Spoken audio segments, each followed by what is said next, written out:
وزیراعظم شہباز شریف نے کہا ہے کہ علاقائی صورتحال کی سنگینی کے پیش نظر پوری قوم مل کر پیٹرول کی بچت اور کفایت شعاری کی مہم میں اپنا حصہ ڈالے۔ واضح کر دیا کہ پیٹرولیم مصنوعات کی ذخیرہ اندوزی ناقابل معافی ہے اور اس مکروہ فعل میں ملوث افراد کے خلاف سخت قانونی کارروائی کی جائے گی۔ وزیراعظم شہباز شریف کی زیر صدارت پیٹرولیم مصنوعات، توانائی کی بچت اور کفایت شعاری کے اقدامات کے نفاذ کے حوالے سے اہم جائزہ اجلاس ہوا۔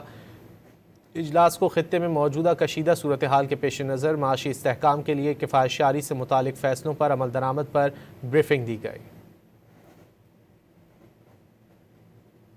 وزیراعظم شہباز شریف نے کہا ہے کہ علاقائی صورتحال کی سنگینی کے پیش نظر پوری قوم مل کر پیٹرول کی بچت اور کفایت شعاری کی مہم میں اپنا حصہ ڈالے۔ واضح کر دیا کہ پیٹرولیم مصنوعات کی ذخیرہ اندوزی ناقابل معافی ہے اور اس مکروہ فعل میں ملوث افراد کے خلاف سخت قانونی کارروائی کی جائے گی۔ وزیراعظم شہباز شریف کی زیر صدارت پیٹرولیم مصنوعات، توانائی کی بچت اور کفایت شعاری کے اقدامات کے نفاذ کے حوالے سے اہم جائزہ اجلاس ہوا۔ اجلاس کو خطے میں موجودہ کشیدہ صورتحال کے پیش نظر معاشی استحکام کے لیے کفایت شعاری سے متعلق فیصلوں پر عمل درآمد پر بریفنگ دی گئی۔